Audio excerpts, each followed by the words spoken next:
이번 시간부터는 경제 도면으로 사회를 구성하는 사람들에 대해서 살펴보도록 하겠습니다.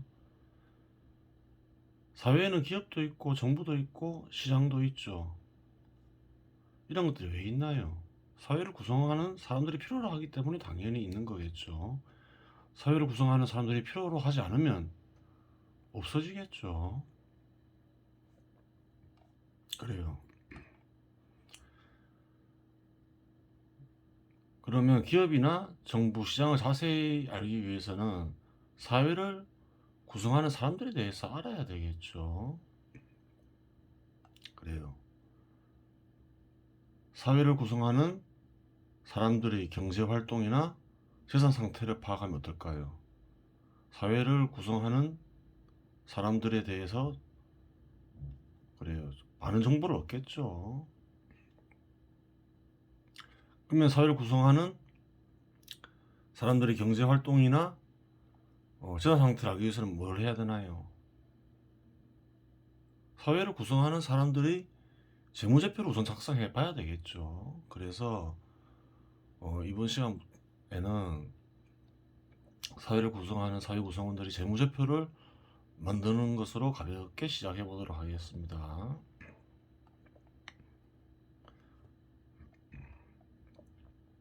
사회를 구성하는 사람들은 어떤 식으로 활동하나요? 어떻게 경제 활동을 하나요? 개인적으로 활동하는 경우가 있겠죠. 홀로 사는 사람들도 있잖아요. 대부분은 어떤가요? 가족을 형성해서 그래요. 경제에 참여하죠. 경제 활동을 해요. 동그라미는 개인을 가리키고 이 삼각형은 가족을 가리키죠. 플러스 마이너스는 남자 여자가 만나서 가족을 형성했다. 3은 가족 구성원이 3명이다. 연두색은 소득이다. 2는 소득을 얻는 이가 2명이다. 그것을 가리키는 거죠. 그래요. 그런 얘기를 할 수 있잖아요. 요즘에는 동성연애자들이 많아서 남자들끼리 사는 경우도 있고 여자들끼리 사는 경우도 있더라. 그럼 그 사람들은 그런 집단들은 가족인가? 가족이 아니겠죠. 왜 가족이 아닌가요? 가족이란 거는 선천적으로 형성되는 거죠. 남자가 여자에게 성적으로 끌리고 여자가 남자에게 성적으로 끌리죠. 그래서 뭘 하나요? 육체적 결합을 하죠. 그럼 뭐가 생기나요? 아이가 생기죠. 그래요. 선천적으로 형성되는 거죠. 그래요. 남자가 여자에게 안 끌리고 여자가 남자에게 안 끌리면 어떻게 되나요? 아이가 안 생기겠죠, 사회에. 그럼 인류는 멸종하게 되겠죠. 이 가족이 생기는 건 어떤가요? 절대자의 뜻이겠죠, 당연히. 그래요. 가족을 형성하는 거는 절대자의 뜻인 거예요. 그럼 동성연애는 죄냐? 사회적으로는 뭐 죄라고 하는 경우도 있고 죄가 아니라고 하는 경우도 있지만 사람들에 따라서는 절대자의 뜻에 따르면 사실은 죄인 거죠. 그래요. 어떤 이는 남녀 간의 육체적 결합을 더럽게 보고 또 많은 종교들이 뭐 그렇게 얘기하는 경우도 있지만 그건 아니겠죠. 절대자의 뜻은 그래요. 인류가 이어지기 위해서 남녀 간에 육체적 결합을 하라는 게 절대자의 뜻인 거죠. 그래요. 더러운 것은 아니에요. 단 그래요. 어떤가요? 인류는 섭리를 인식하면서 문명을 형성한다고 얘기를 했죠. 그 절대자의 뜻인 거죠. 문명에 맞게 그래요. 성적인 욕망을 풀면서 풀어야 되겠죠. 그렇게 되는 거예요.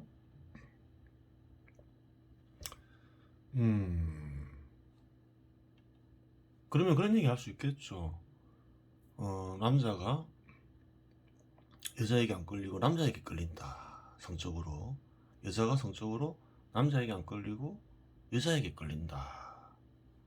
이런 경우 어떻게 해야 되냐? 어떻게 해야 되냐? 이제 그렇게 얘기할 수도 있잖아요. 그러면 자기가 남자로서 살아야 할 뜻을 부여받았고 여자로서 살아야 할 뜻을 부여받았잖아요. 노력을 해봐야 되겠죠.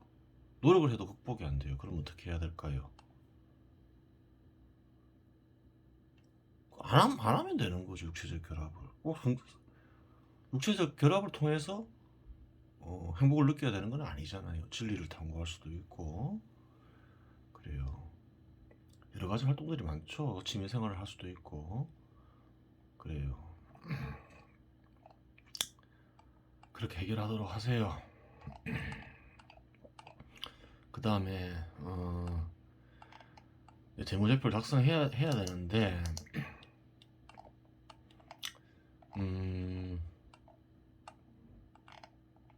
사람들은 소득을 얻기 위해서 노력을 하죠. 소득을 노력하는 이유가 뭔가요? 필요한 것을 얻기 위해서죠. 소득이 없으면 필요한 것을 얻지 못하잖아요. 그래요. 혼자 산다. 그러면 혼자서 소득을 얻고 그 소득을 통해서 필요한 것을 구매해야 되겠죠. 소득은 화폐로 주로 얻죠. 시장에서 필요한 것을 얻어야 돼요. 가족은 어떨까요? 아이 같은 경우는 소득을 얻지 않잖아요. 가족 단위로 움직이는 거죠.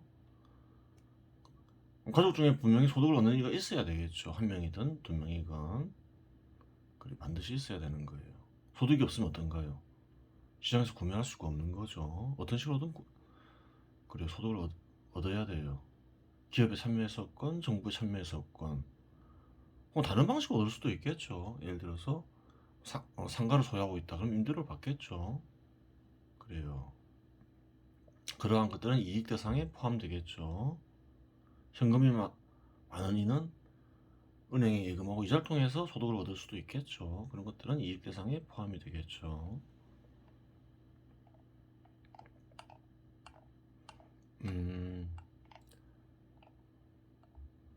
인간들이 무엇을 구매하는지를 알아야 되겠죠. 그래요. 소득을 얻으면 무엇을 얻는 데 쓰나요? 두 가지로 분류되죠. 주로 생존수단과 욕망추구수단을 얻는 데 사용되죠. 그래요. 물론 다른 데 지출할 수도 있겠지만 기본적으로 생존수단과 욕망충족수단을 얻는 데 지출하죠. 그 이외에는 없죠. 그래요. 생존수단에 뭐가 있을까요? 전통적으로 보면 뭐 집이나 그래요. 의복이나 식량 같은 거는 생존수단이죠. 전통적으로. 시대마다 좀 생존수단이 바뀌어요. 또 개인별로 다를 수도 있어요. 그래요. 예를 들어서 어떤 사람은 자동차를 구매해서 노는 데 이용해요. 그럼 뭔가요? 자동차는 욕망충족 수단이 되겠죠. 근데 어떤 이는 직업에 이용해요. 소득을 얻는 데 이용해요. 그럴 수 있죠. 예를 들어서 차를 구매했어요. 근데 그거는 이제 택시예요. 소득을 얻기 위해서 사용할 수 있잖아요. 그 경우는 뭔가요? 생존 수단이 되는 거죠. 그래요. 그러면 생존 수단은 필수품이고 욕망 충족 수단은 사치품인가요? 그 필수품과 사치품만 생존 수단, 욕망 충족 수단과 상관이 없죠. 상관이 없어요. 사치품과 필수품의 차이는 뭔가요? 예를 들어서 의복은 어떤가요? 생존 수단이죠. 신발도 생존 수단이죠. 눈 나쁜 사람한테 안경 같은 것도 생존 수단이 되겠죠. 근데 보면 동일한 종류의 상품도 가격이 천차만별이죠. 그래요. 옷 같은 경우도 100만원짜리 옷이 있는가 하면 한 4, 5만원짜리 옷도 있죠. 그래요. 현존수단도 사치품과 필수품으로 나누어지죠. 욕망충족수단도 마찬가지겠죠. 예를 들어서 화장품, 담배, 술 이런 거는 욕망충족수단이잖아요. 소비 안 해도 생존과 무관하죠. 술 같은 경우도 어떤가요? 대한민국에 보면 소주나 맥주는 싸죠. 필수품에 분류되겠죠. 반면에 수십만 원, 수백만 원짜리 양주도 있죠. 그런 건 어디에 포함될까요? 사치품에 포함이 되겠죠. 그래요. 그렇게 되는 거예요.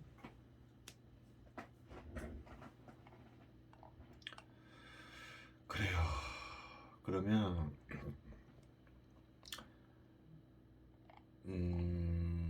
개인은 그래요. 생존수단과 욕망충족수단을 구매하기 위해 소득을 사용하죠. 소득 구조표를 만들 수가 있겠죠. 예전에 한번 기업을 만들어 봤죠. 기업은 어떤가요?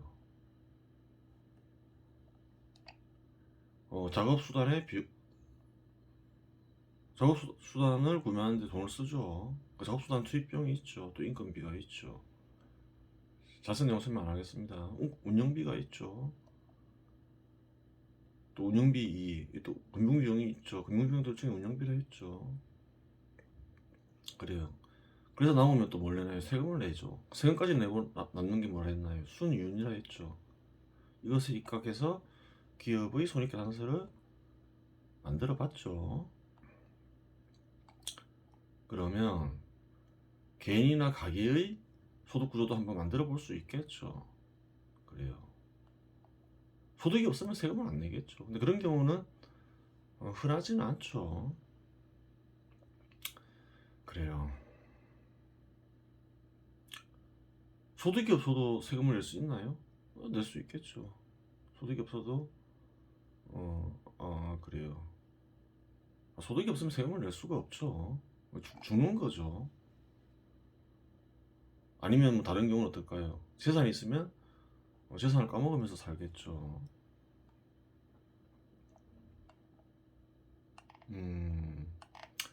개인은 일단 소득을 얻으면 기본적으로 세금을 내죠. 대한민국 대부분 구성원들은 소득을 얻으면 세금을 내죠. 세금을 떼죠. 그래요. 그 다음에 무엇을 사는데 구매할까요? 무엇을 살까요? 소득 획득 수단을 구매할 수 있겠죠. 그래요.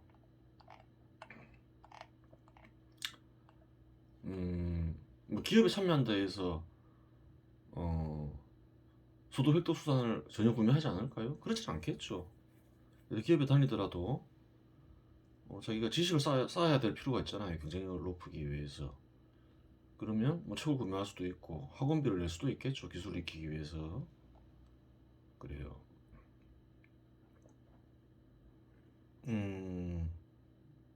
그래요. 뭐 또 반면에 기업에 참여하지 않고 예를 들어서 뭐 이익 대상을 얻기 위해서 지출할 수도 있잖아요. 자영업자들. 그래요. 자영업자들은 그렇게 하죠. 대한민국에서.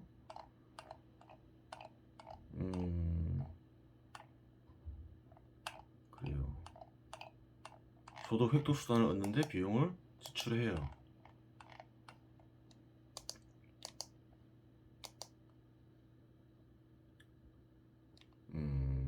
또 가족 단위로 보면 어떤가요? 자녀들 교육비를 많이 쓰죠. 한국에서는. 그래요. 사교육비를 많이 지출하죠. 그런 건 어떤가요? 가족 구성원이 소득 획득 수단을 얻게 해주기 위해서 비용을 지출하는 거죠. 그래요. 그 다음에 이제 뭐 어떤데 소득을 사용하나요? 필수 생존 수단을 얻기 위해서 그래요. 지출하죠. 그리고 욕망 충족 수단을 얻기 위해서 그래요. 지출해요. 필수품이면서 욕망 충족 수단인 거죠. 필수 욕망 충족 수단은. 그래요. 그리고 대출 받은 게 있으면 금융 비용을 내겠죠. 개인이나 가게도. 그래요. 근데 이제 금융 비용이 필수 욕망 충족 수단보다 아래에 있죠. 이건 왜 그런가요? 필수 욕망 충족 수단은 그래 어지간하면 구매하겠지만 구매 안 할 수도 있잖아요. 구매 안 돼서 죽는 건 아니잖아요. 근데 금융 비용은 안 내면 어떻게 되나요? 사회적 불이익을 받을 수가 있죠. 그래서 금융비용을 좀 더 아래에 적었어요. 여기까지 뭘까요? 생존소득선이라고 부를 수 있겠죠. 생존소득선 이상 소득을 이하로 소득을 벌면 어떻게 될까요? 사는 게 굉장히 팍팍해지거나 빚이 발생할 수 있는 거죠. 소득이 더 많아지면 어떻게 될까요? 사치품에 지출할 수도 있겠죠. 비싼 걸 했죠. 그래요. 지출 안 할 수도 있잖아요. 선택적인 문제인 거죠. 그래요. 검소한 사람은 사치품에 지출 안 할 수도 있어요. 소득이 많더라도. 그래요. 사치품 지출하고 또 뭘까요? 이익이 남으면 어떻게 될까요? 이제 순이익이 되는 거죠, 개인의. 그래요. 개인들은 다 이러한 구조를 가지고 있겠죠. 근데 개인별로 작성하면 필수품이나 사치품의 구별도 달라질 수가 있어요. 개인별로는 다 다르게 생각하겠죠. 어떤 이는 그래 필수품이라 생각하는데 어떤 이는 사치품이라 생각할 수가 있잖아요. 그렇잖아요. 예를 들어서 소득이 한 몇천만 원 돼요. 아주 크게 성공한 사업가예요. 그런 사람 입장에서는 100만 원짜리 옷을 필수품이라 생각할 수 있잖아요. 그렇죠. 일반인들은 사치품이라 생각하겠죠. 개인별로 작성하면 필수품, 사치품의 구별이 달라질 수 있어요. 개인별로도 작성해 볼 수 있겠지만 또 사회적으로도 한번 사회적 인식에 입각해서 작성해 볼 수도 있겠죠. 그래요.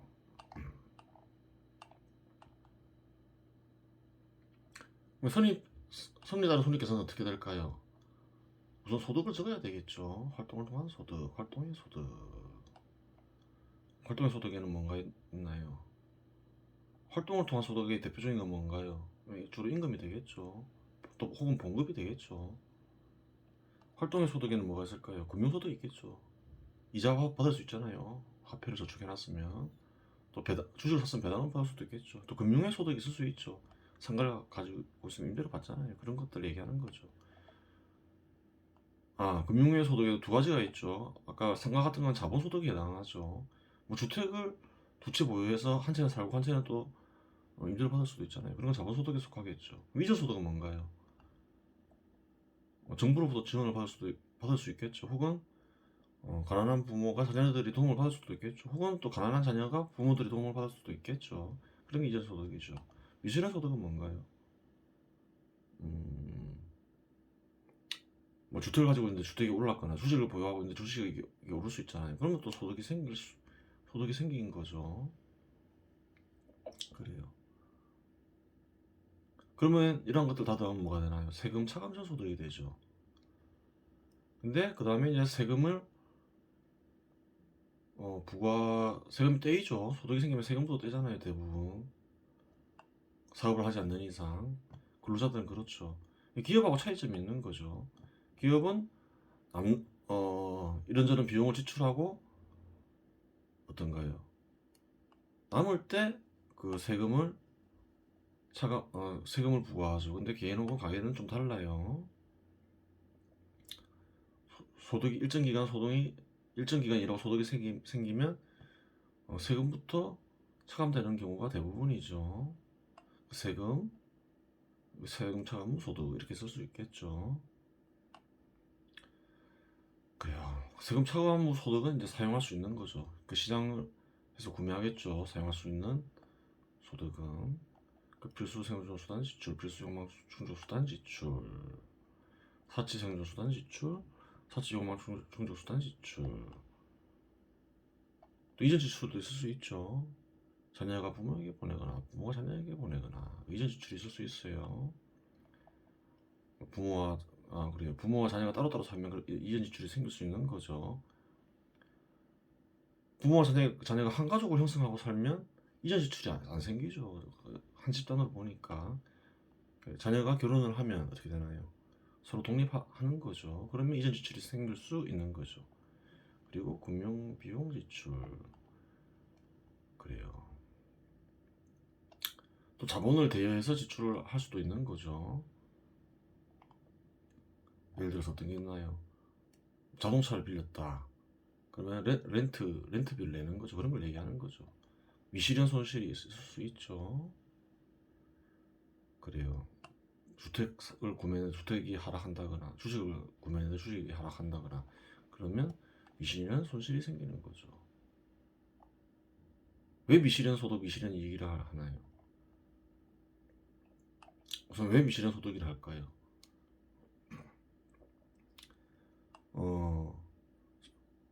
확정된 게 아니라서 그렇죠. 소비에 이용할 수가 없는 거죠. 주택 가격이 올랐다 해서 그 발생한 소득을 이용할 수가 없는 거죠. 그래서 미실현 소득이라고 한 거예요. 미실현 손실도 마찬가지겠죠. 그래요.